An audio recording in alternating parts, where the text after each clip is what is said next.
Welcome to Radio Free Sunroot. You're listening to the interview podcast, Voices for Nature and Peace, where we discuss issues of ecology, empire, justice, and consciousness. We feature a variety of guests who are aware of the challenges of our time and who are working to address them. Here's your host, Colibri Ter Sonnenblum.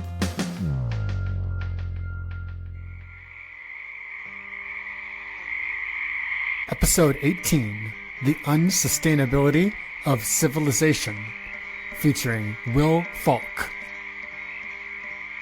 Will Falk is a biophilic essayist, poet, and lawyer. He believes the intensifying destruction of the natural world is the most pressing issue confronting us today, and he aims his writing at stopping this destruction. His work has been published by Earth Island Journal, the Dark Mountain Project, CounterPunch, Whole Terrain, and the San Diego Free Press, among others.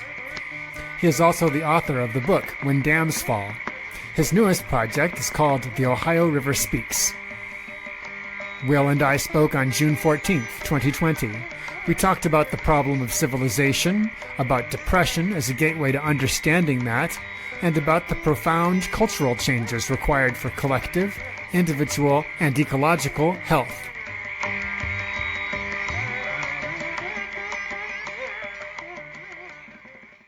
Well, I really appreciate you making some time to talk to me. It's great.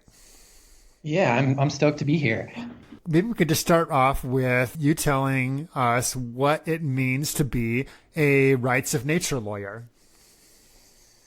That's a great question, and one that I have been revisiting and questioning a lot lately.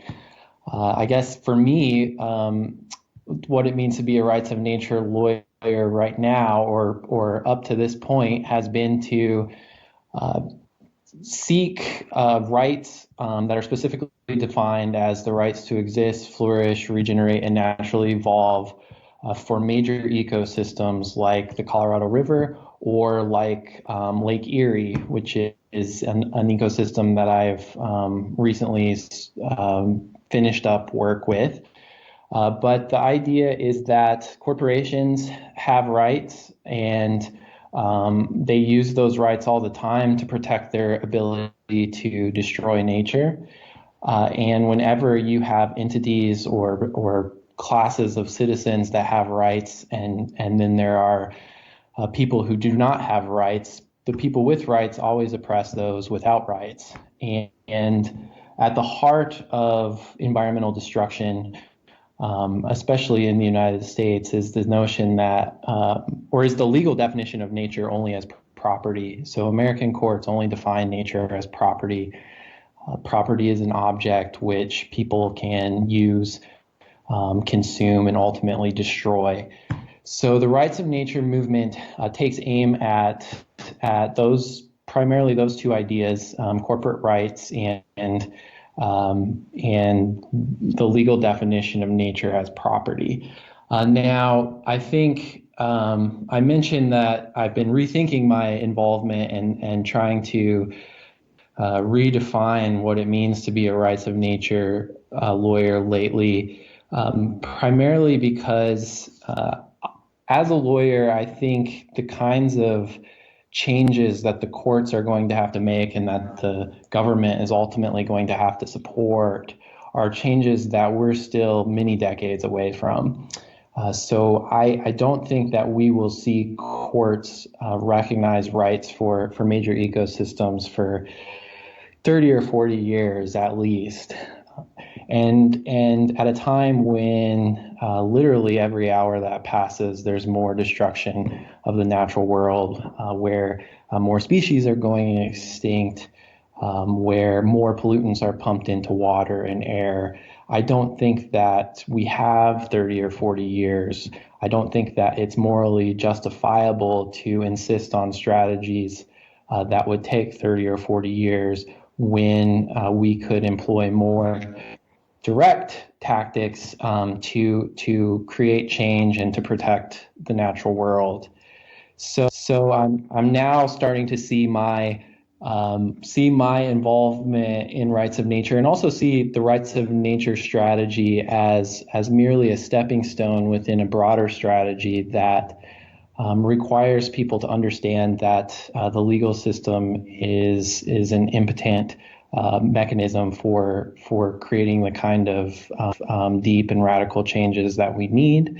But with the idea that once people fully understand this, once people understand that we're not going to go into court and protect nature, we're not going to convince legislators to protect nature, they can start to have some honest and frank conversations about what we could do to protect nature and our communities and all of us who depend on nature, which of course is all of us.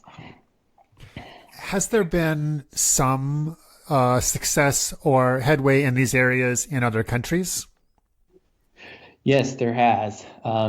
The country of Ecuador has enacted rights of nature, has drafted rights of nature right into their constitution. I'm not sure, though, how many cases have actually been brought and successfully tried under rights of nature theory in Ecuador. I think the last I saw, there had been one successful case in the last 10 years. In New Zealand, a whole natural community called Te Urevera by the Maori people, which includes a forest and the Wanganui River within that forest, was recognized as a legal person with all the rights of personhood in the country of New Zealand. Again, I don't know whether those rights have been successfully used to protect the natural world. Some high courts in India have recognized rights for the Ganges River in particular, but I also think that those high courts have been overturned by appellate courts that are even higher than them. And all of this too, I realize that a lot of times people get really excited about other countries enacting rights of nature laws. But in one sense, you cannot grant a river, for example, rights of nature.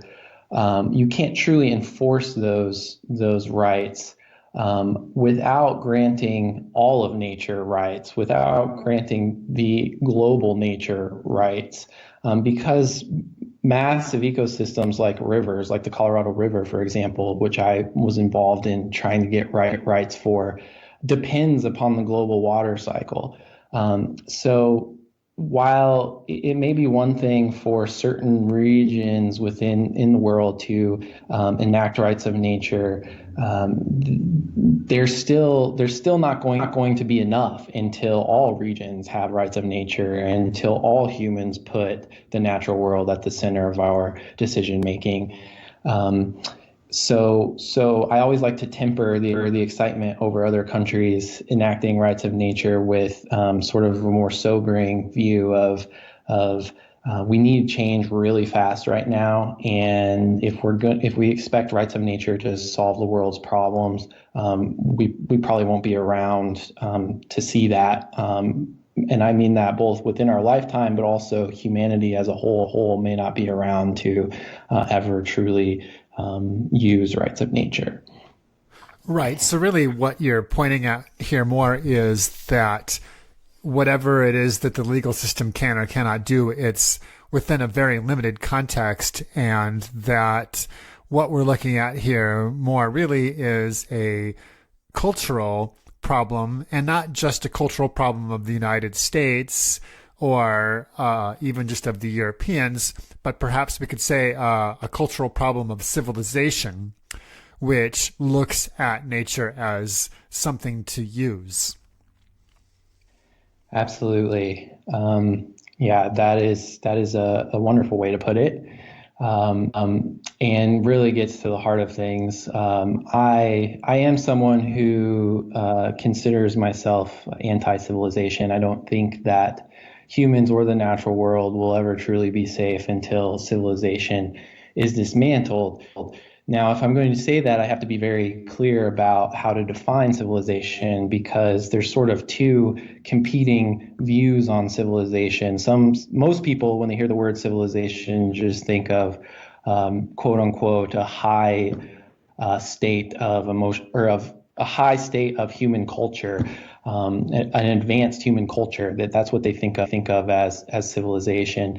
But the way when I say that I'm against civilization, I define it as a culture that both derives from and perpetuates the rise of cities, with cities defined very specifically as human populations that have exceeded their carrying capacity, human populations that exist in one place and have exceeded their carrying capacity, and therefore require the importation of food, water, the other necessities of life from somewhere else to support them. And I think that the history of civilization is really the history of the collapse of the natural world. And as long as we continue to exceed the Earth's carrying capacity for humans, as well as individual ecosystems carrying capacity for humans, we're not going to save the planet. The ecology is going to collapse everywhere. I agree with the definition of civilization that you're using there. I understand how it is that most people use it. Oh, let's be civilized, people will say, meaning let's not be brutal or warlike or anything like that, without recognizing that, of course, the things that they're saying are uncivilized are themselves hallmarks of civilization. I mean, the Mott War, in the sense that we think of it as now, as being this organized, large-scale thing, that's something that could only come about once there was civilization, once there were cities and then city-states. Previous to that, there inevitably would have been human conflict in different ways, but it would have been much smaller scale, and it also perhaps would have been much more ritualized as well. Absolutely. That makes me think of and another important point, which I think is when as cities develop, as civilization develops, and the people that live in civilization and in these cities, as they start to use up the resources within their immediate vicinity, they have to humans need food and water. They need if they're going to, they need food and water specifically, but space, other things for shelter and clothes. But once you use all of those up in a specific area, you have a choice. You can either disperse and reduce your population and return to a hunting and gathering lifestyle, or you can go steal it from someone else. And that's what people have been doing for 10,000 years in civilization. And to tie this back to your point about being warlike, it's that's sort of where major warfare comes from, is the fact that you had these populations of humans that got big because they were exploiting the land.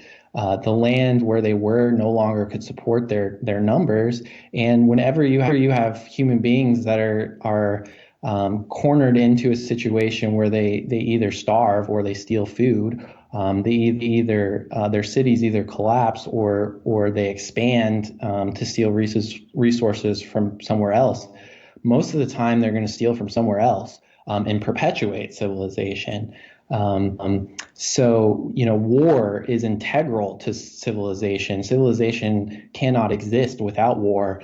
So it's no wonder, in my opinion, that the civilized have gotten so adept at warfare.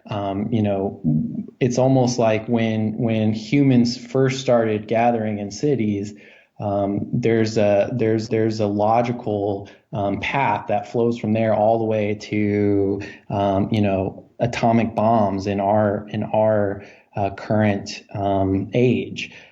So warfare is integral to civilization.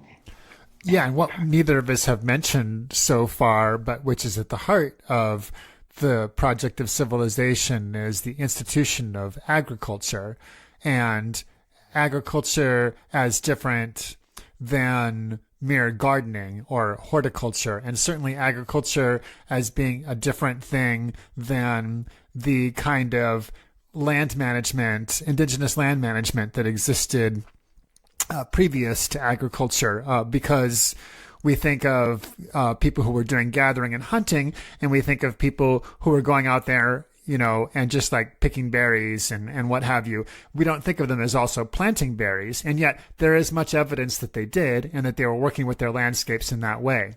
However, that was a way of doing things that was about working with wild plants in these wild habitats and with the animals that were there. And agriculture became something where, and this was also migratory for the most part, this kind of wild tending. So then agriculture is where we settled down and then, made things permanent, but then also domesticated plants and domesticated animals. Previous to this, the animals and plants that we were interacting with were still wild. We ourselves were still wild. It was this domestication that came along with agriculture that seems to be at the heart of civilization. Yes. Agriculture made these population explosions possible. Once civilized populations chose to, I guess, do agriculture, once they started to clear forests, clear wetlands, clear plains of the natural communities that existed there, and all the countless species that existed there, to grow one crop or a few crops, to grow corn or to grow rice or to grow wheat. When they did that, they were able to support larger human populations. But what they also did was they normalized this destruction of natural communities all around them. So like I was talking about, this logical pathway from cities to atomic weapons, I think there's also a logical pathway from agriculture, the beginning of agriculture, to this notion that nature is only an object. If you're going to do agriculture, you have to first psychologically, in your own mind, objectify nature. You have to remove the sacred from what you find around you, and act as if that is an object, that forests and plains and wetlands and rivers are only material to support your agriculture.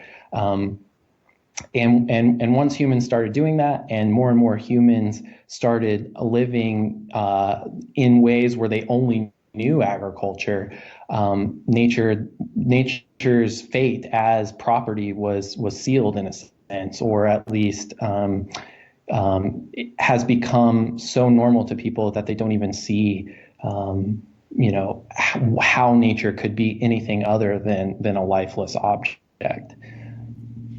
Right. And it strikes me that agriculture is, and cities, all of this together are all tied up with patriarchy as well, with the subjugation of the feminine to the masculine, or what is seen as the feminine to what is seen as the masculine. So you have Mother Nature, which is subjugated by agriculture, right? The wild, which is subjugated by the domestic and the domesticating. And then within human culture itself, you have women who are subjugated to men at the household level, of a woman and the child being owned by the men. And this was a new thing that happened with these cities.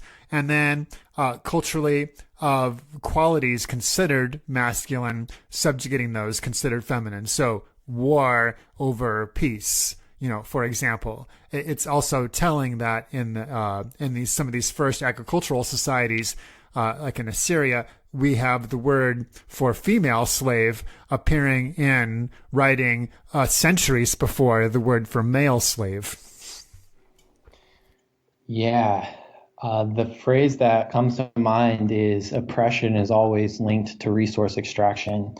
Um, so a lot of the activities that are essential or required by civilization, things like working the fields, agriculture, mining, these are occupations that are really hard work and most people don't want to do.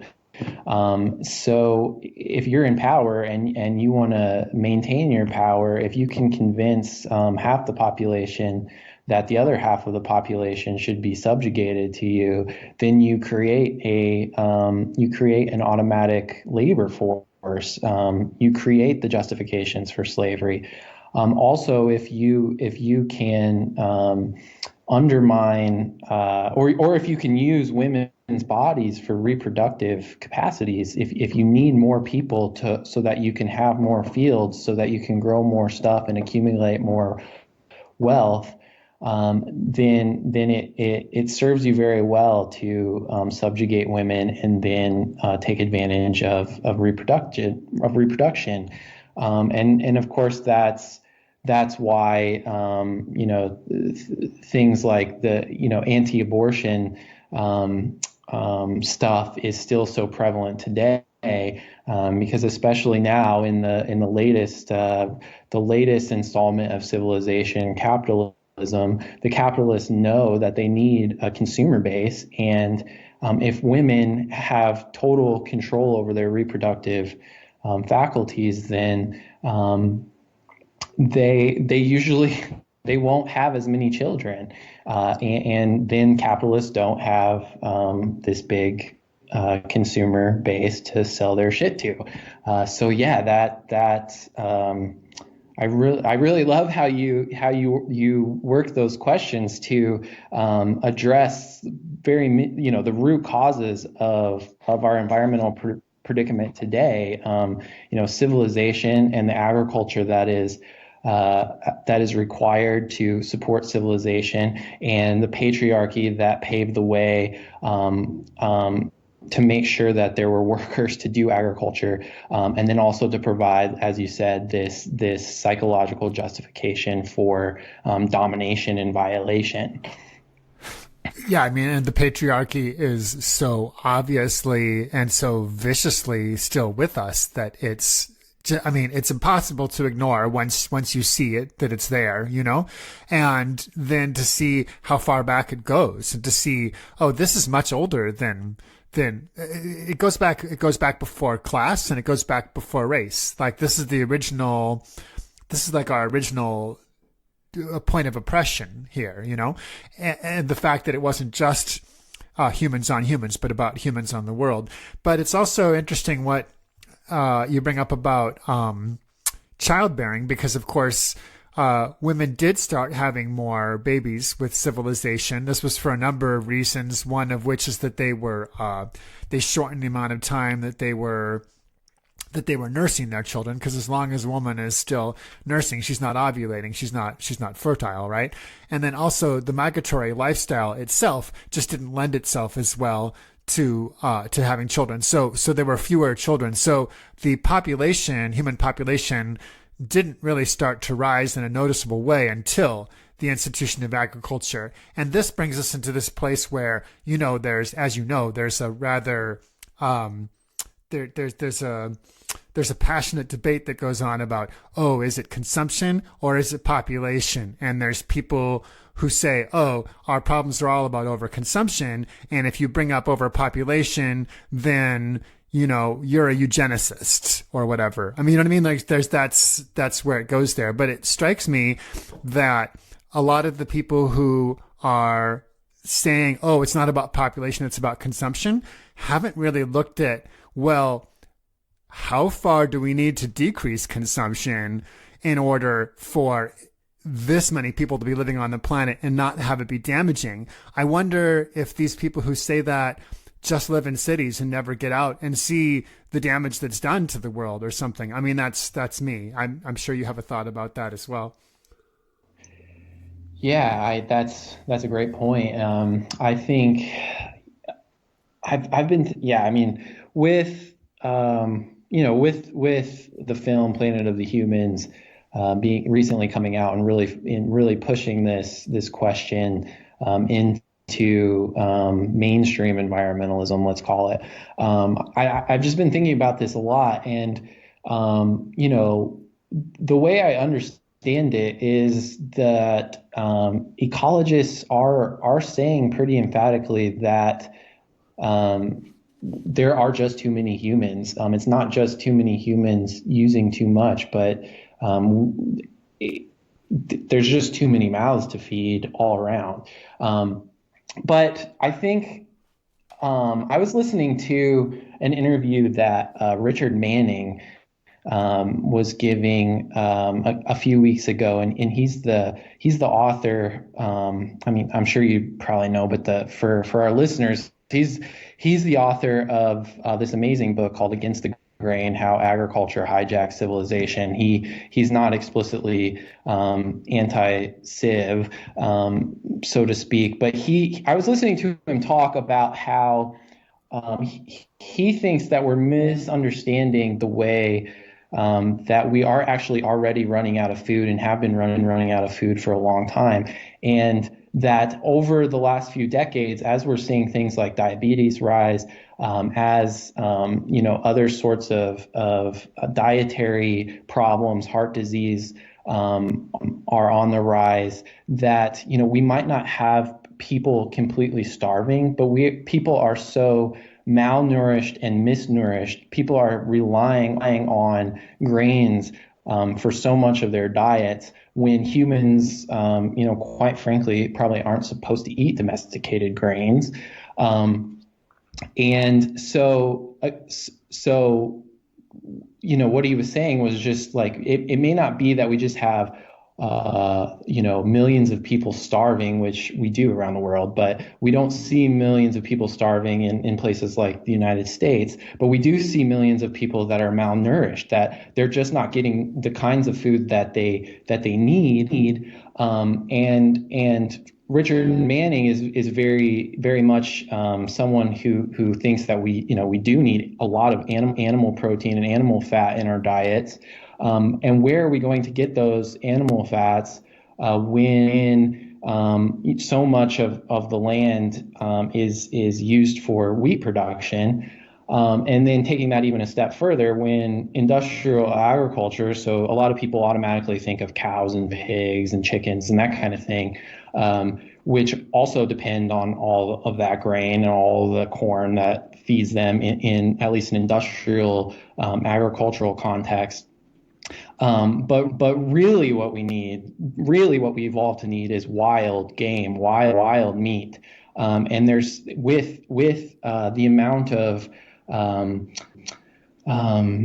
biodiversity loss, that's kind of a vague and abstract term, but with the way that wildlife has been exterminated in the world in the last 50 years. So like the Zoological Society of London has said that we've lost 60% of all vertebrates on the planet since 1970.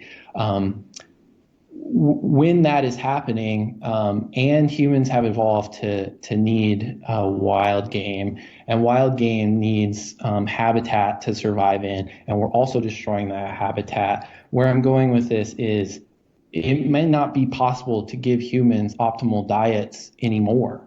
And that is horrifying to me, and that's also a form of starvation, in my opinion. So yeah, I kind of lost where I was going there. No, that's cool. That's a really good point that you make, and I think that there's. I'm personally fascinated by the debate and by the literature and the explorations over what prehistoric or Paleolithic diets looked like, and I think that we don't have the full answer on that. And I know, and I'm not going to come down on the specifics of that, as to how much of that's meat and how much of that isn't. But the point that you bring up, that there's a very big difference between wild food and domesticated food, that's just undeniable.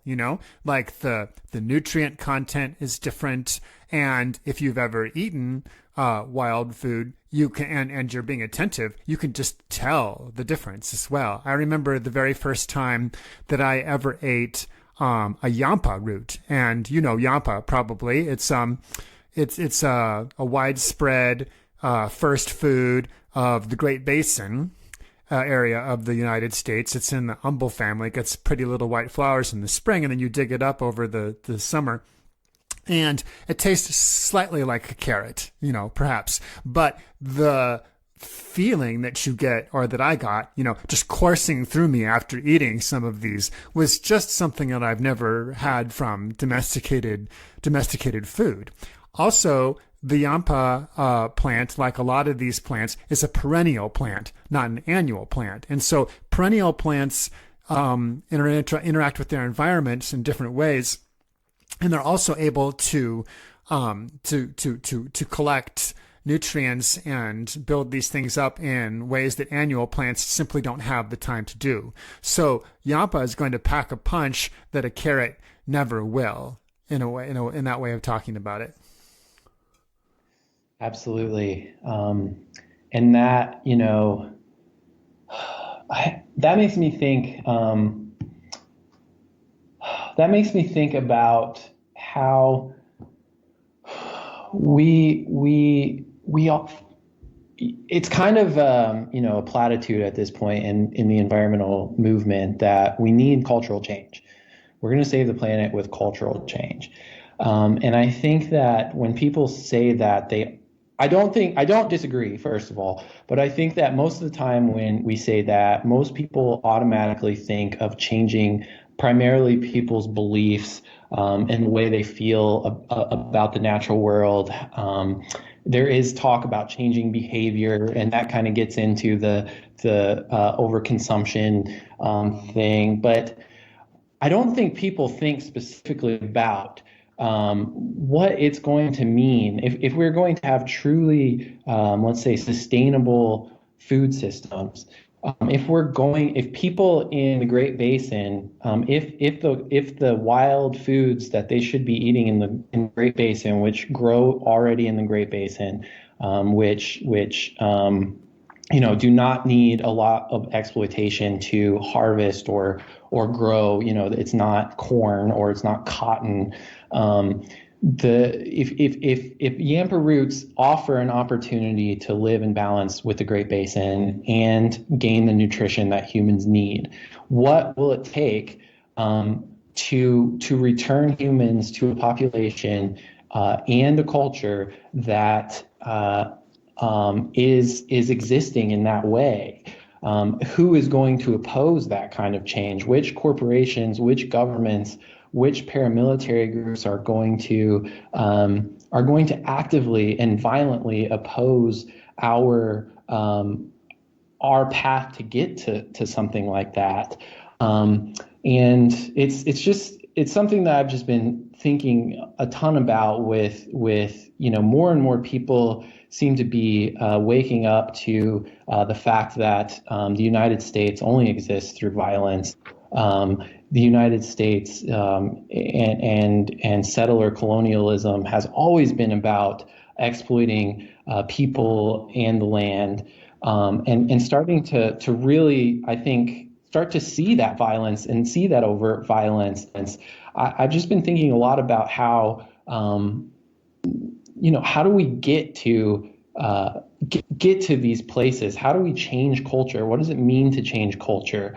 And rights of nature is part of that. But what I've been frustrated with in the rights of nature movement is that it's too much of just a simple education plan, trying to get people to respect nature in their minds, when we really need to have a conversation about how would we enforce notions like rights of nature? How would we actually protect when the courts strike down rights of nature laws, when the government makes those laws illegal, like they did in Ohio a few months ago, how do we actually protect natural communities so that we can have a culture in which to change?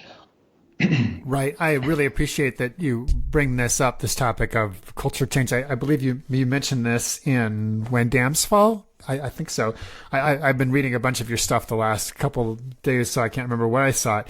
But yeah, when it comes to changing the culture, there's the two things, as you mentioned. There's the, what does that look like, the change in culture, and how do we get there? And so the first part of what it looks like, well, to get back to the people saying, you know, that we need to change our consumption. I mean, and obviously I agree that we need to change our consumption, but that's all it is. Well, that level of change of consumption, that level of culture change really means dismantling civilization. It does. That's the only way to get to that place. So then, yeah, how do we get there?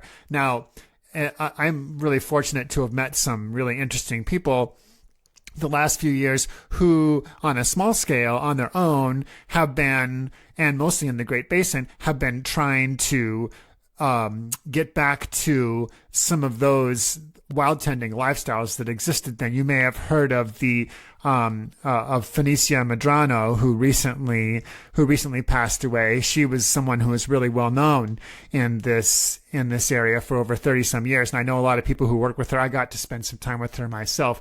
And so I know people who are out there, and what they do is they go out and they dig the yampa when it's time to dig the yampa, but they also collect the seeds and they plant the seeds and they bring the seeds from one area to another area. I know people in this scene who are out where the forest fires happened in California and where those burns happened the last few years. They're going in and they're replanting food plants along the watercourses there. Some of it native, some of it not native. And so there's a whole discussion that happens there as well. Now, so far, the interest in this has been small enough or narrow enough that the people doing this work are hardly noticed, you know?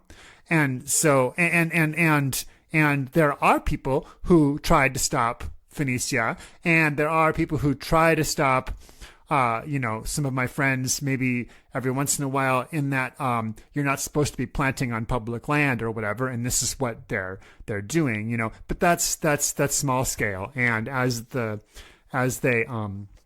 continue to defund the government, there's going to be fewer rangers out there watching, so that's not an issue. So it really does.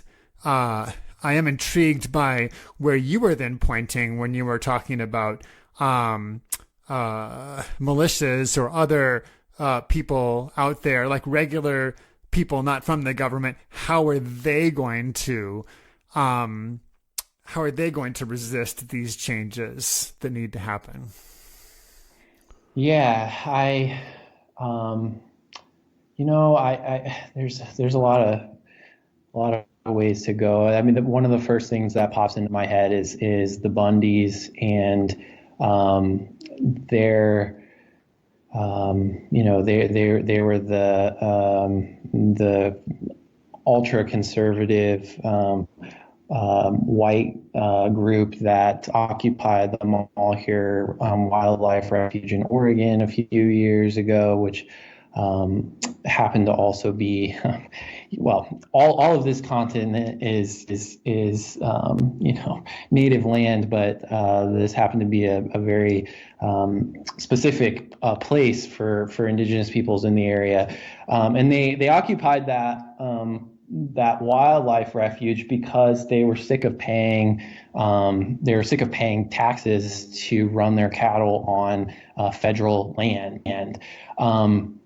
and they part of their ideology comes from I believe that they were Mormons, and they believe that because Mormon settlers got to Utah before before it was, I think, officially even a territory, but definitely a state, that the Mormon kingdom existed in this territory before the United States government did, so that they actually had a stronger claim to legitimate government of the federal government, and of course completely ignored First Nations existence in all of this, and who the land was actually stolen from.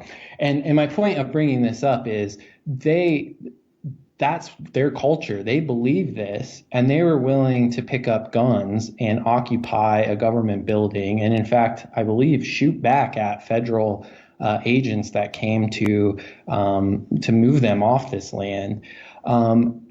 What happens when when subsidies for, say, the cattle ranching industry start to disappear, and people like that who truly believe that they own the land, who truly believe that it's their God-given right to run cattle on land in the West, and they are, I don't want to give them too much credit, but probably more trained in firearms use than most environmentalists are. What happens when those people start to take matters into their own hands? I guess we've also seen the armed conservative groups that were so against the shelter-in-place orders, marching on state capitals with their guns, demanding that economies start up again.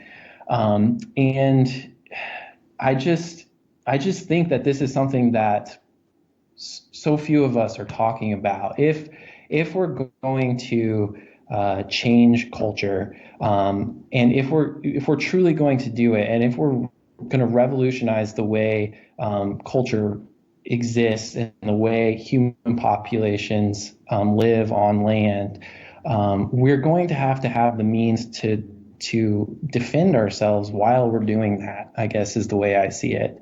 That's just something that I've been really troubled by, because I think it's absolutely necessary to spread the yampa root and to do that kind of work. But I also think that we should be having a conversation about how to ensure that people who focus on that kind of work can keep doing that work as things get darker, and as people who just don't see the world like we do, and in fact are willing to violently impose their will on other people, start to fight back. Right. So all of that kind of brings up the issue of white supremacy. Yeah. And you wrote here. I took note of something that you wrote recently. You said, "Has white supremacy ever been alleviated, or has it only transformed, become more insidious in some contexts, more overt in others? Has white supremacy dissipated in some geographic locations only because it may exist more fully in others? Is white supremacy stronger today than it was 500 years ago? Is it weaker, or is it simply different?" And then you said, "I study human supremacy more thoroughly, and it seems quite obvious that human supremacy is stronger than it ever was. I've always seen the logic of these two types of supremacies as similar. So is white supremacy stronger than ever? And if it is, what are the strategic implications of this reality?" Yeah. I guess by strategic implications, that's what you were just talking about saying that they're armed and other people aren't, Yeah. And I also think about things like, so what I was getting at, or what I'm envisioning when I'm talking about white supremacy being, exported to other places. I can't remember my own phrase, but to other geographic locations, is just the way that there's not right now, for the most part, there are not pitched battles between American forces and indigenous resistance forces in the territories of the so-called United States. So it's not like back in the time when Custer was fighting the Sioux. However, there are places that the United States exports resources from that is happening. Places like Nigeria, where Shell is and other oil companies are moving people off their land violently. There is resistance. Places like in Brazil, where indigenous peoples are being forced to wage militant resistance against these forces. What does it mean to fight white supremacy? To know that that's going on, and then to insist on purely nonviolent tactics here in the heart of empire. That's what I'm really getting at. And then I also, for human supremacy, people are even more blind to than white supremacy. And I think about this all the time with the rights of nature movement, where rights of nature is fundamentally about convincing those in power to start seeing the world differently. It's fundamentally about convincing judges to start to order armed men and women, the police, to protect nature. But as time passes and more of the natural world is destroyed, as time passes and more people of color are destroyed, and we may have the means to more effectively stop that destruction through more direct tactics, is it time to have that conversation? Is it time to think that way? And are we not in some ways perpetuating human supremacy or perpetuating white supremacy by insisting that there's only one way for change, one way for cultural change, and not exploring these more serious options? Right, because to some degree, well, to a large degree, to follow a particular set of rules about what resistance looks like is merely to be upholding civilization and upholding human supremacy, because the two, obviously go together, and it's interesting because when we talk about convincing people or arguments or this kind of thing, whether in the legal realm or within, conflicts, like you're saying, you mentioned, and this is from your book, When Dams Fall. You quote John Livingston, who he says in The Fallacy of Wildlife Conservation, quote, "On the basis of some experience in conservation affairs, I am at last persuaded that mere argument as such is entirely worthless. Argument, it seems to me, is never going to help wildlife. It rarely has, and there is little to persuade me that it ever will, appreciably. I believe that wildlife preservation is entirely dependent on individual human experience." And I think by that, what he was talking about and what you were talking about was the individual human experience of the wild itself. So that's emotional then, that's not intellectual. Yeah, so I'm currently living out of my car on the road, doing a writing project for the Ohio River, and that quote is really at the heart of this project with the Ohio River.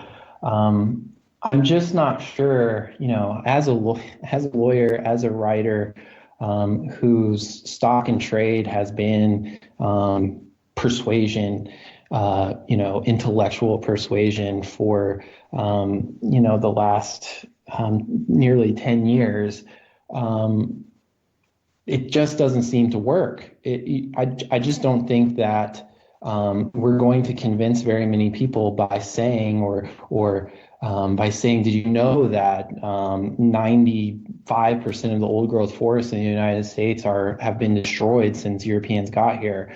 I just don't think people care, and I just don't think that it accesses that part of human consciousness, your heart, your emotions. It doesn't really catalyze or stir people to any kind of action. And so what I'm trying to do with the Ohio River Project is try to make it more emotional, try and touch people's hearts, bring these problems home, describe them in a way that people understand that they are truly threatened. If COVID-19 has taught us anything, people will take at least bigger steps towards change based purely on fear. And again, another platitude in the environmental movement is we can't use fear-based tactics, and I'm asking why not? If we just saw COVID-19 kept everybody inside, what if people felt the threats to the natural world as keenly as they felt threats to their selves? One line that I've been saying a lot lately is they may not be, and this I guess doesn't work for the last few weeks, they may not be shooting bullets at us, but they're shooting carcinogens at us, into our water, into our air. People are dying because of these things. It may not be as immediate as a bullet hitting you, but it's happening. And then the other thing I wanted to say about the Livingston quote is that quote horrifies me, because the natural world is being destroyed so quickly, and the destruction is intensifying, and it's getting to a point where I'm afraid that many humans are losing the possibility, losing the opportunity to experience wilderness, to gain that individual experience that Livingston is talking about. That may be the only way to actually catalyze a human heart to take action. And if that is true, then cultural change has to be at least as much about physically protecting the natural world, physically ensuring that there are wild places left, or else we're not going to be able to change culture. And so if our strategies, which right now almost 100% of our strategies are focused just on education. There are great grassroots groups that are doing events. I do not mean to overlook, the indigenous blockades that we've seen recently. But I think on the whole, the environmental movement is ignoring Livingston's quote. We talk about shifting baseline syndromes with forests or with species or with fish. What if we talked about shifting baseline syndromes with culture and the human heart? And does there become a point where it may be impossible to get people to fall in love with nature because they just never have truly experienced it? That's terrifying to me. I totally hear you. And that is a large part of what has been on my mind and has been inspiring my own work and my own writing over the last few years. I was raised in cities and grew up in cities and moved out to the West Coast in the early 2000s. And there I was fortunate enough to, when I moved to Portland, I happened to move in across the street from the Cascadia Forest Alliance, who were tree sitters. So I got to go out, and I was doing indie media activism at the time. So as an indie media reporter, I visited some old growth forests in Oregon and got to go up in tree sits and got to experience it. And of course, was just blown away, because you just are blown away when you're around trees that are that old and that magnificent and that beautiful, you know?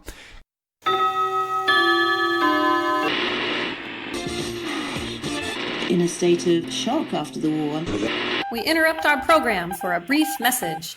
If you appreciate this podcast, please consider supporting Colibri on Patreon. Just go to patreon.com/Colibri. That's KOLLIBRI. And now, back to our regularly scheduled...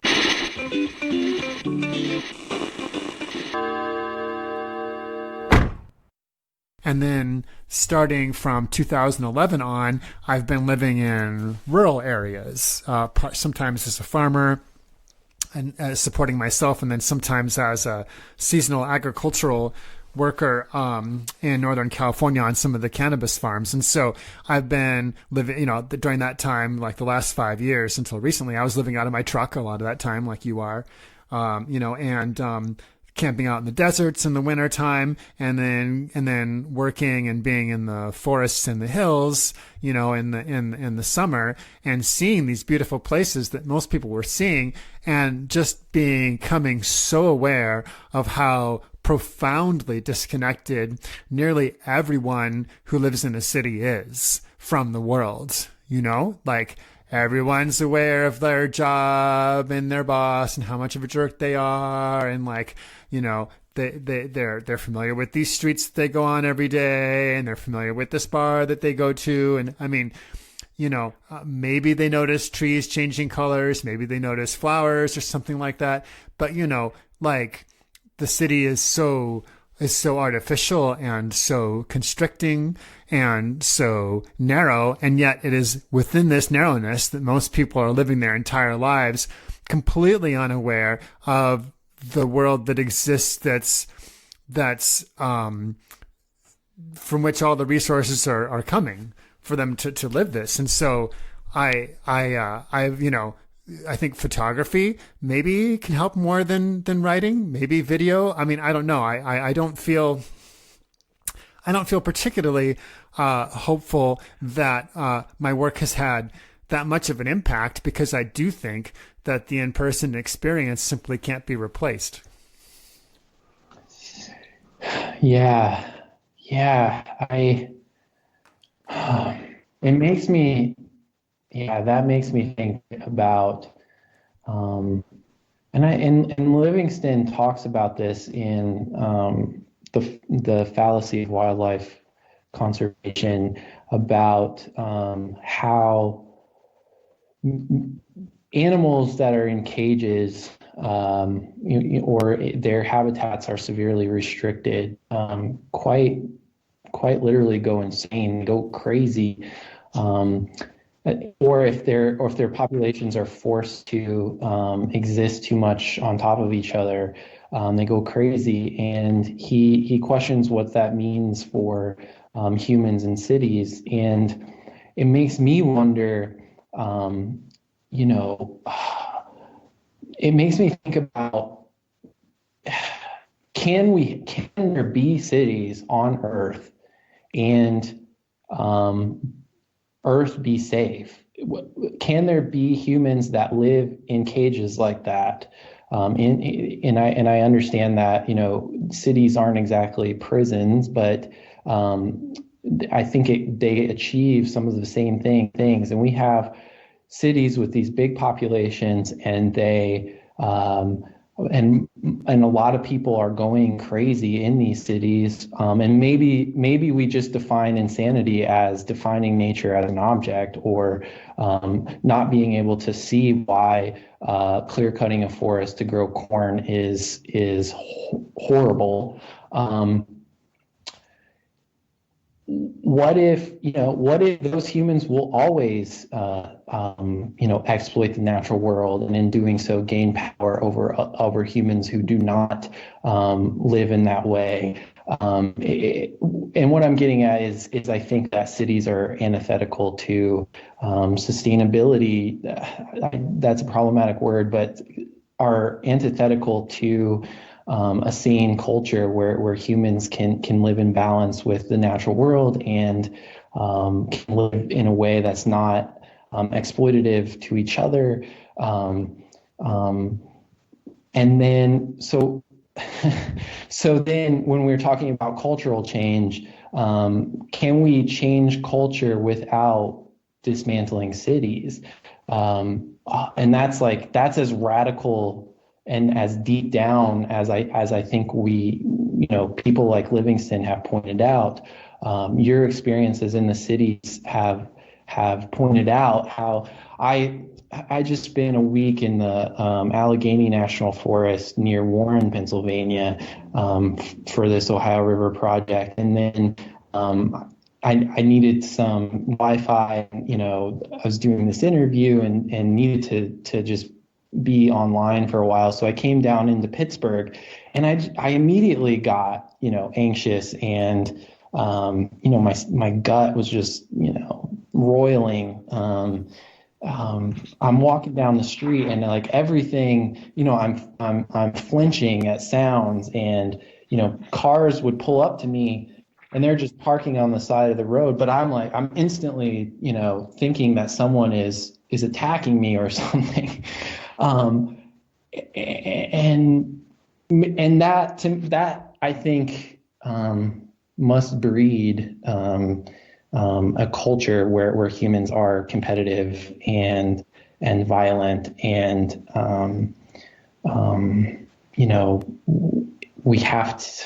we're going to have to undermine that. I think the changes that we need will have to be deep enough that we look to those very deep roots of culture, the habitat that we live in, to see what it will actually take to change culture.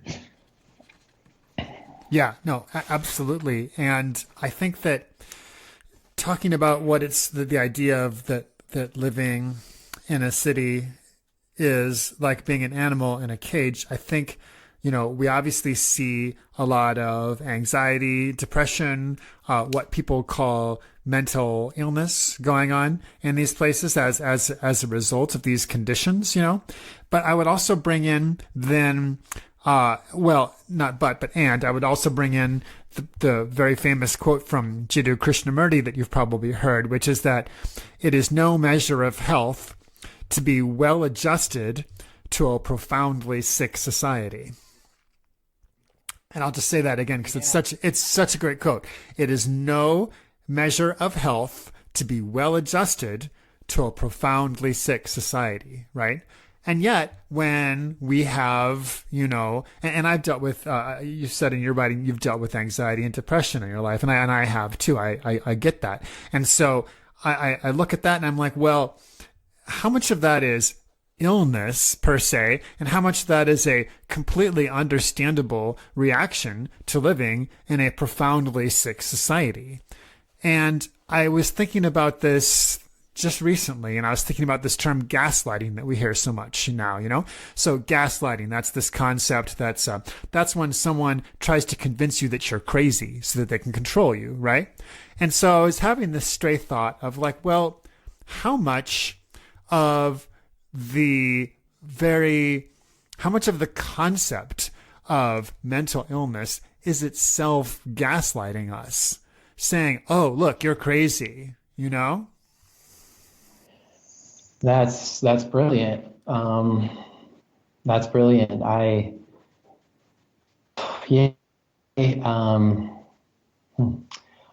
been thinking a lot about how, life, something that's maybe the most basic premise that my work is based upon is that the natural world, that can be synonymous with life, is always speaking to us. We live, we kind of swim through the messages that the natural world is sending us, that life is sending us. And one way that I understand depression in that context is depression. I've been diagnosed with major depression for 11 years. I have tried to kill myself twice. I bring this up to explain that figuring out depression has been an obsession of mine.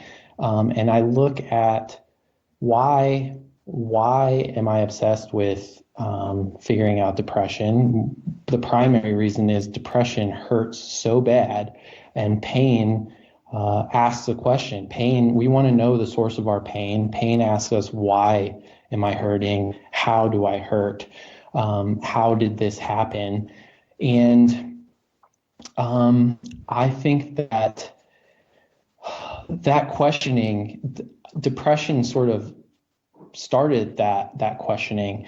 And then as I start to follow that questioning beyond just, you have this chemical imbalance in the brain, this sort of standard mainstream medical descriptions of depression, and you start to look at there may actually be social causes. Maybe you live in an economy where there's so much competition that you're stressed so much that your fight or flight hormones are activated so much of the time that it is affecting your brain's ability to regulate other emotions.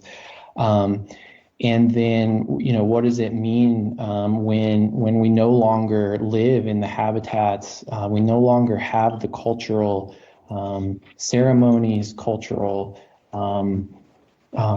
cultural conditions that we evolved to need. We don't live with, for most of us, don't live with our parents and grandparents and extended family. Most of us, most parents don't have very much childcare help. There's not a whole community there trying to help them take care of their children. And so what I'm getting at is depression hurts really bad, and I think that life is telling depressed people that there's something wrong. There's something very wrong with this culture. So just to dovetail into what you're saying, yes, I think that depression is a message from life that things are really bad, and that pain is a motivator to try and figure out the source of that pain, try and take the figure out how deep that source goes, not just the individual, but taking it to a social and cultural and then environmental level. I do think that, I also think that depressed people, at least for me, one of the ways that I manage depression is by doing things that work against other people feeling depression. That's a really sloppy way of saying it helps me to manage my depression when I am fighting the conditions that create depression. And I think that there is a role for people that experience depression, and that is to be a voice. Those darknesses that we experience, the pain that we experience, the anxiety that we experience. I think we're supposed to talk about it. I think we're supposed to be telling the rest of the world that we hurt in this really invisible way. And it's a sign that things are really fucked up. I think the same could go for people who are diagnosed with environmental cancers and other sort of diseases. That's something I feel very strongly about. And maybe if people are listening to this who struggle with depression, maybe a way to kind of reframe this is there's something about our makeup that life wants to use to help everyone understand how bad things are. I also don't mean to cast depression in a positive light. It's horrible and hurts really bad, but maybe there's a role for us.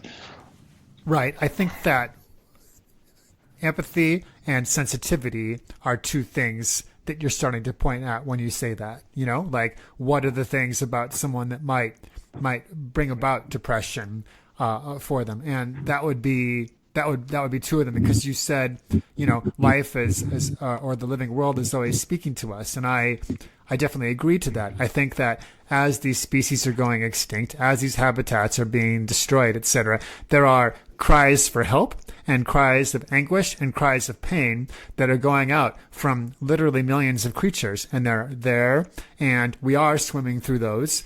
We are not trained in this culture at all to identify that is the source.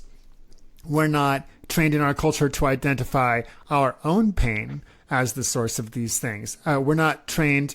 In fact, we're really discouraged from being sensitive, from being empathetic to the other living creatures in the world, or to our own feelings and our own sensitivities.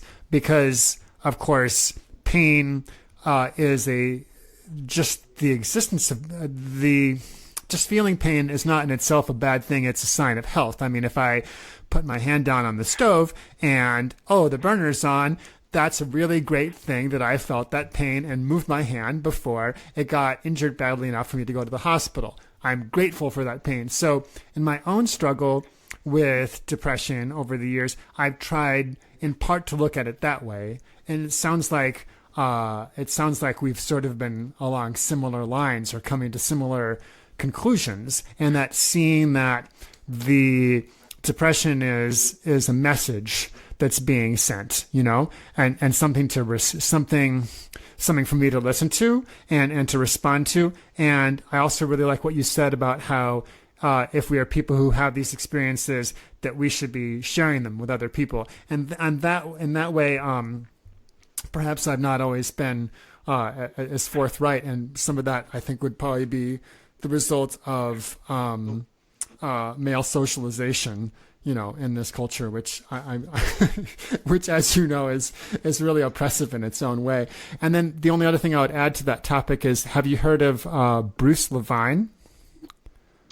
I know the name, but I don't know why I know that name. Okay, well, you've written on CounterPunch, I think, a few times. He writes on CounterPunch regularly. He's, I think, what you'd call a dissident psychiatrist, and so he's trained in that field, but he's not limited to the narrowness of that field, and he makes very compelling arguments against the chemical imbalance theory of mental illness. And he points out in his writing how that idea has actually been considered disproven in the field for years now. However, it caught on in a popular way, and so is still out there in the popular culture. And of course, that serves the pharmaceutical companies really well. And so personally at this point, I feel comfortable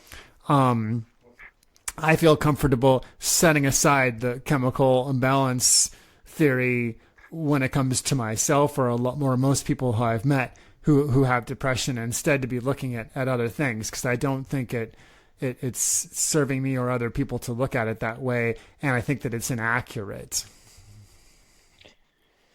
Yeah, I mean, that makes total sense. And it is. I mean, and even what you just said there, about look at what we can learn through understanding depression. You can also begin to understand, capitalism. You can understand how the pharmaceutical industry manipulates health and manipulates messages around health, and it just makes me think that life really wants to live, and we go out in the natural world, and it seems like we are surrounded by examples of the way that life finds new ways to create more life in all sorts of situations, all sorts of habitats, and all places around the world. And that to me is just profoundly beautiful. And so it's also, we're engaging in life. We are aligning ourselves with life when we try to express our experiences of depression in a way that helps us understand life and threats to life, and ultimately will help us, hopefully create more life and contribute to this billions of years old story that is life that has been unfolding. That's just really beautiful to me. To me, all of this helps to feed what you've referred to as well as a sense of urgency about the planet, because as these feelings of loss, and rage, come up when I see that, oh, wait a minute, this isn't just about me and me being wrong or me being broken. This is about me living in a place where the culture is oppressive and abusive of people and of the environment. And so looking at that and then seeing, oh, look how bad it's gotten. Look how quickly it's getting bad. Like we don't have much time, it feels like to me.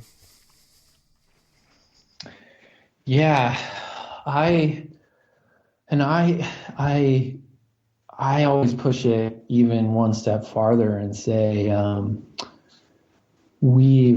so many of us, so many species, so many humans have ran out of time. Yesterday,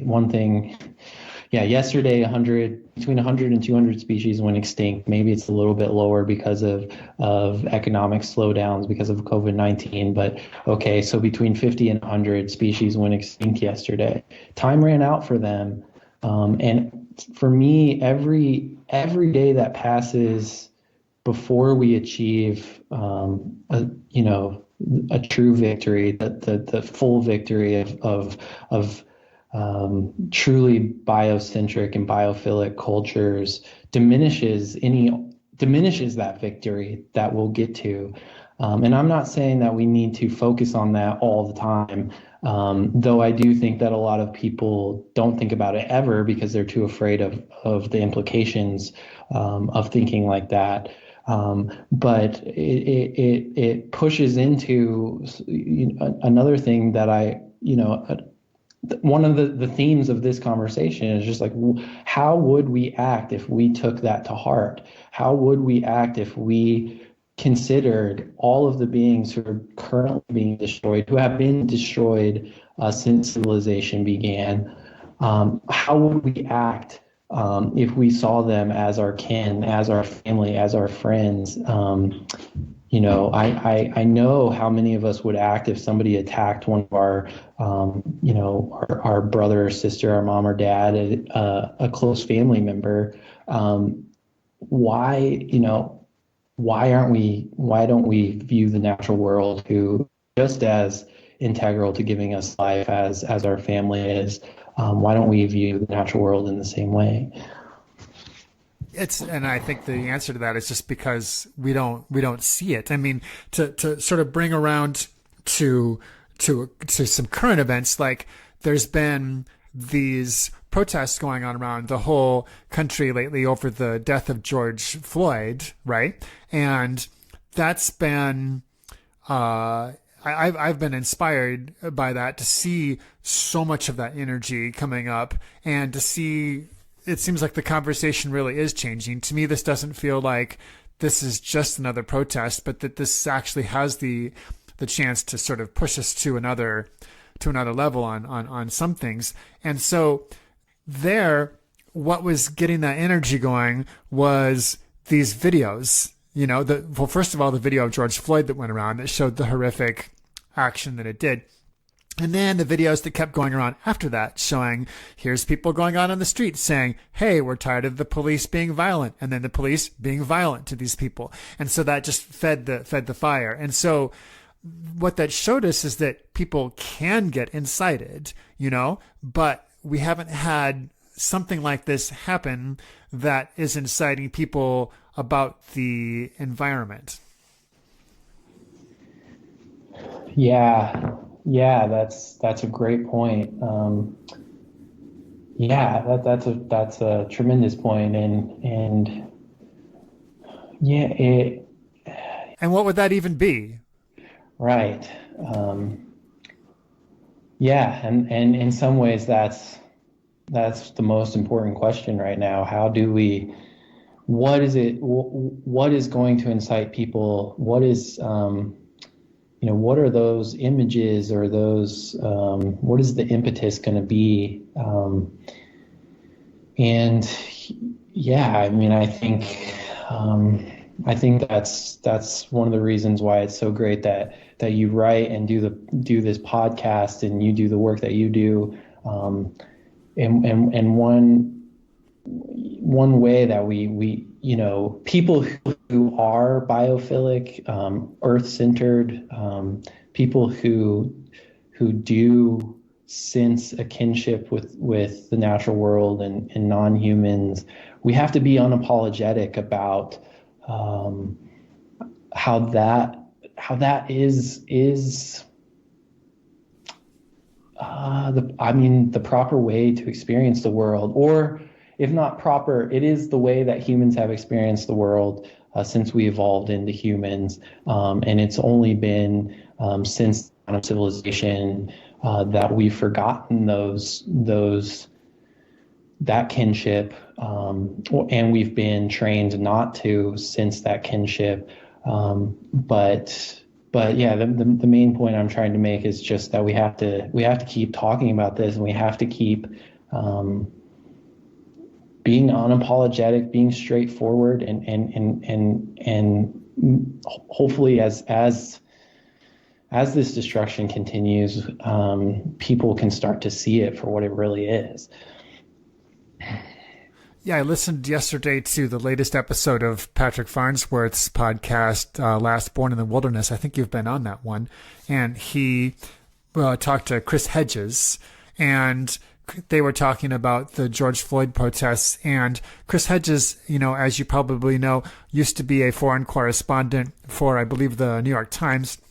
And so he has seen revolutions or revolutionary activity himself in person in Central America, in the former Yugoslavia, I believe also somewhere in the former East Bloc, And so one thing that he said that really made a big impression on me is that revolutions are instigated by emotion, not by facts or arguments or stats or anything like that, but emotion, and that they are unpredictable, and that until they happen, he says that they're rarely foreseen. It's just something that comes up. It starts out like any other kind of protest or complaint or whatever, but then something happens and suddenly it's just there. And so, he says it's too early to tell if what's happening in the United States, because of all the stress that's happening here, is going to turn into that or not, but just the fact that he said it's about emotion and it's unpredictable really stuck with me. Yeah, I would totally agree with him. Well, I mean, I don't have nearly the experience he does in witnessing revolutions or understanding how revolutions how they start. But I think that, Europeans especially have been sold on this notion that everything happens intellectually, everything happens through our minds or our rational minds, and that's where that's where you change reality, or that's where reality happens. But I don't think it's controversial anymore to really say that behavior is motivated by much more. In fact, rationality hardly has I mean, I don't want to say it has nothing to do with it, because some of us sometimes make good choices, but emotions and our unconscious and environmental factors play such a larger role, and science is really confirming this for us in how we behave. So yeah, I from what I understand, that sounds right. And also, I also, and I'm definitely not saying you're saying this or Chris Hedges is saying this, but I also don't want us to think that because we don't recognize the roots of revolution right now, that means that they're forming, because I think that encourages a complacency that we can't afford now. And so I hope that there are roots forming that we can't see, that a revolution is right around the corner. However scary that's going to be, and it will be scary, but I also don't want people to fall into the trap of, well, because we can't see it, or we can't see it, but it is happening, and instead think, we should assume that it's not happening, so that we can work just as hard to ensure it does happen. Right, because on this topic of cultural change, and the two questions of what does it look like and how do we get there, maybe what this is pointing at, what Chris Hedges is saying and what we're talking about, maybe what it's pointing at is that there is not an answer to the question of how we get there. That how we get there is going to be out of our hands. That's going to be a spontaneous thing that happens. However, what we can do is, as individuals and then collectively, to whatever degree we are able to act collectively, is to prepare ourselves to be ready and be ready to respond when that process is clearly happening. So that would require some agility, for example, in one's way of looking at life, of like being ready to drop what we're doing now and to drop what I think is the best way of doing things, because now the circumstances have changed. And so that then points towards the necessity of doing what some people would call perhaps internal work, what some people would refer to as spiritual work. I think that's really true. That's that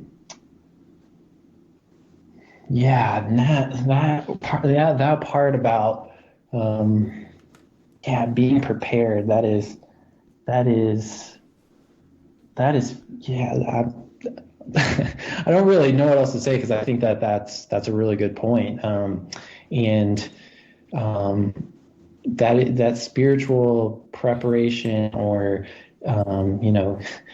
getting ourselves ready, or sort of living in a way that we're constantly ready, that's something that's really, really important. I really like that, and that is something to think about. That is really something to think about. Yeah, it's something I try to think about, and and I've been thinking about it for years. And I think that one way that people can start on that road is to think of like one practical skill or something like that they would like to pick up on. Like, so for example, right now, you just go to the store to get your food, you go to the store to get your clothes, and all this and that. Like, we're just buying all the things, and then we spend all this time trying to come up with the money to buy these things, right? So even though those things are there to be bought or whatever, like, what are some of the practical skills that are necessary for providing for ourselves? So what is it like to try to grow food for oneself? What is it like to try to make one's own clothes, for example? And those practical skills may or may not end up being useful later, but the practice of trying to learn them is one that breaks us out of our habits, that breaks us out of our dependence, that breaks us out of our subservience, really. And so through a practical action like that, that can then have an effect on, maybe on our minds and on our ideas and our ways of approaching things, that can help to free us, not just in a practical way, as the preppers, like, well, okay, I'm going to load all this stuff up and now I'm going to be ready. Well, no, it's not just about that. It's about how is your mind going to be ready, but that we can make our mind ready by doing these practical things. I would put that one out there. I love that. I love that. I think that that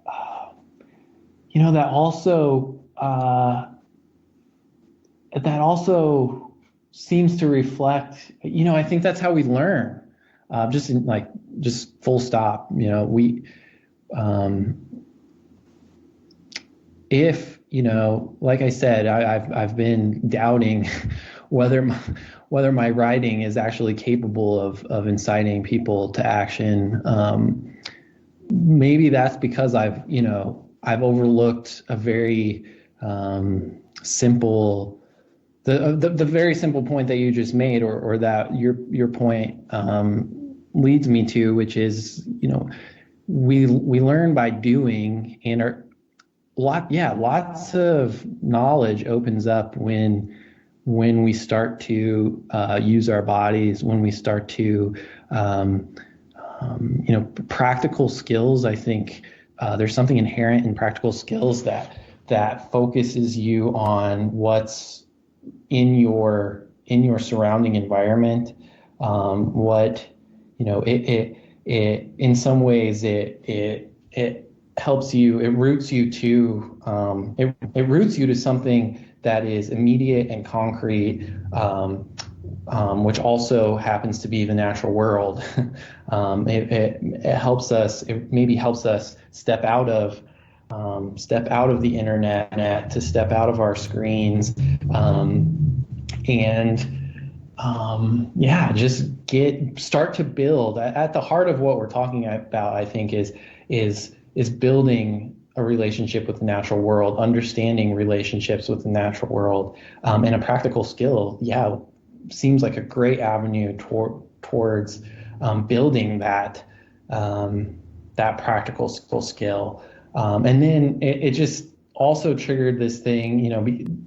I do love writing, and I often say that I only understand something when I write it, but through my own writing practice is through listening to the natural world. I go out into the natural world and try and sincerely listen. And so, my own experience through that. So in trying to gain a practical skill, the skill of writing, the skill of writing nature, writing about nature, all of a sudden I noticed way more things in my immediate environment than I would have otherwise. My own experience definitely jives with what you're saying. I think that's totally true. Yeah, I think there's a lot of different ways of breaking out and a lot of different ways to try it. I mean, for me, one thing that was really helpful when I lived in Portland, Oregon, I became an urban farmer, and I was actually riding my bike around to a bunch of different plots around the city, and I had a CSA with customers who were paying and this and that. And I did that for like 4 years or something, and that was a lot of fun. But one of the things that was really great about it was that as soon as you're focusing on plants and on trying to grow plants for food, what are you paying attention to all the time? The weather. And the weather suddenly becomes a really significant thing.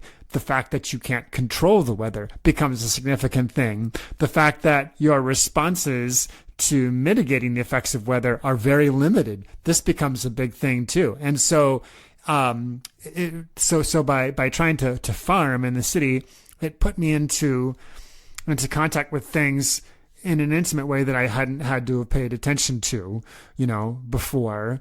And what I saw very quickly was that the priorities and cycles of farming, and that is to say the priorities and cycles of plants are completely at odds with the priorities and cycles of urban life, And so it really pointed out to me how disconnected urban life is.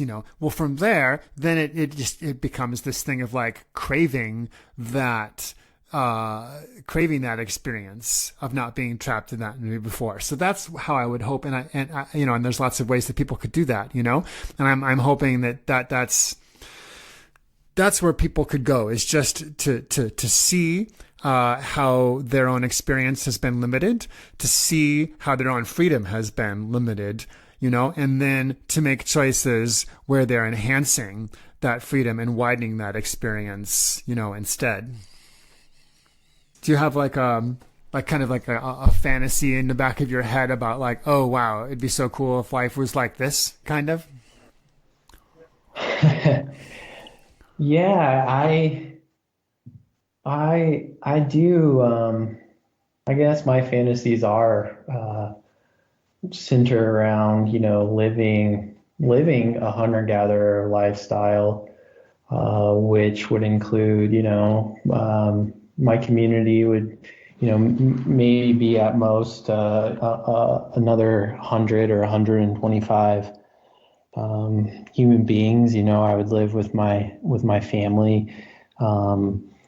One thing that I think they've really established is that hunter-gatherers have more leisure time than any other sort of social or cultural arrangement. So you would use that leisure time to, instead of worrying about how you're going to make money to pay for stuff, spend time with your family, spend time with the natural world, spend time on the things that you truly love. And yeah, I think I also have this fantasy of sort of a lack of existential angst that kind of goes, I think, with modern life. And just, not always questioning, whether my life is good or bad, not questioning, what the purpose of my life is, the not experiencing. So I was raised in a devoutly Catholic household, and I'm sorry, me too. So just like not having a spirituality, being raised in a spirituality that made sense to me, being raised in a spirituality that taught me to love the natural world, love my body, love the bodies of others, that wasn't so guilt ridden, so based in shame and manipulation. Those, I fantasize about what that would feel like spiritually. I fantasize about what it would feel like to not at times want to kill myself, never, having that experience being virtually unknown within my family and within my community.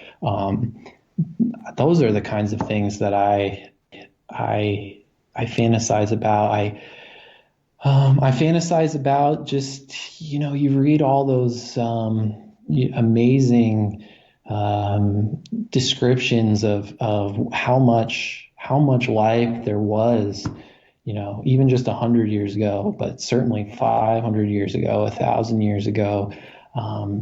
Just the salmon runs, the grizzly bears, the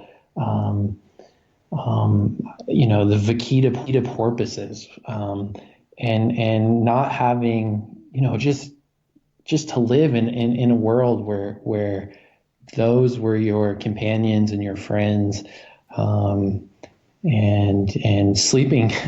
Another basic fantasy of mine is just sleeping every single night under the stars and not, having my eyes pop open from a nightmare and seeing a blank ceiling and feeling totally trapped by an apartment. Those are the fantasies that I have. I totally hear ya.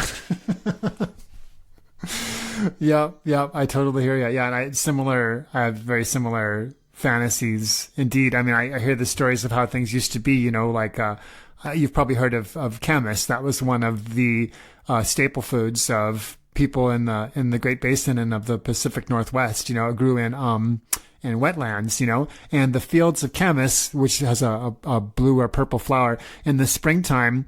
When Europeans first came into the area, they'd come up over a ridge, they'd see it, and they would think it was a lake. All the flowers, they thought it was a lake. That was what was replaced. That's what was replaced by with ranching. With the farms and all that. And so that's really. I fantasize about all the cows disappearing from the landscape, and of those kinds of landscapes coming back, and of just being able to like hang out outside with some other people, also just wanting to be with the land and see how to give to it, and that sounds like a beautiful way of living to me. And it's also the way that coincidentally we lived for like the first 190,000 years of our history. Yeah. And so to fantasize about who we really are, I mean, that's kind of what that is, which is kind of ridiculous in a way. Yeah. And our unconscious remembers, our unconscious is the same unconscious that we've always had. I mean, I guess it's been bombarded by all kinds of things, so I guess that semen doesn't completely work, but our bodies know what we evolved to be. Our bodies know what we're supposed to do. Our bodies are expecting this world that it just isn't there for most of us anymore. And I wish that, I don't know, I kind of exist with this perpetual feeling that something has been stolen from me. And I'm, of course, I'm saying that as a white male, I've had less stolen from me than anyone else. But that feeling is deeply pervasive. And that could be maybe that's a great way to motivate people. I thought of, I'm here in Pittsburgh, and a really good friend I'm staying with, and she was going to a baby shower, and that got me thinking about how, I can't see ever being a father, or wanting to introduce a child to, I know that's such a cliche thing to say amongst our circles now, but introducing a child to this world. But there is a part of me that, like, that's what I fantasize about, being able to experience a joy like that, without worrying, with only having the normal worries that a parent has about their child, and not like worrying if a child is going to see the collapse of civilization, or the collapse of the human species in their lifetime, and just. I just want to be human. That's what it is. I just want to be human. Yep, I hear you. That's what I feel too. I've really been enjoying the writing that you did that you've been doing on your new project about the Ohio River. So maybe here at the end you could tell us about where to find your writing and where to follow your stuff. Yeah. I have a new writing project that I've named The Ohio River Speaks. I am traveling with the Ohio River in an attempt to describe my relationship with the Ohio River, but also ask the Ohio River who she is and what she means. This is a project that's for anyone that's familiar with my little book, How Dams Fall. How Dams Fall got cut short because I was traveling with the Colorado River in connection with the Rights of Nature lawsuit we filed. That I was hoping to gather the river's testimony to present in court. The lawsuit was dismissed very quickly, and I wasn't able to finish that trip. But right now, I don't have the constraints of a deadline for a lawsuit, and I was born on the Ohio River. So I want to I'm doing a similar project just with a river that I was born along that I know better. And you can find my writing at theohioriverspeaks.org.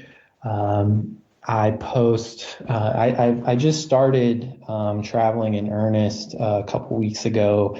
COVID-19 kind of put a damper, delayed things, but I've written 3 pieces now, and I usually post a couple essays a week. I also include photographs of what's happening in my travels, and I recently my latest post I just included some videos. The videos are I'm trying to, another idea I've had is how does the Ohio River speak? Well, one way the Ohio River speaks is through the sound of her water. So there will be videos of what the Ohio River sounds like in places all throughout her basin, and hopefully I can demonstrate the beautiful and diverse songs that the Ohio River sings. But the OhioRiverSpeaks.org,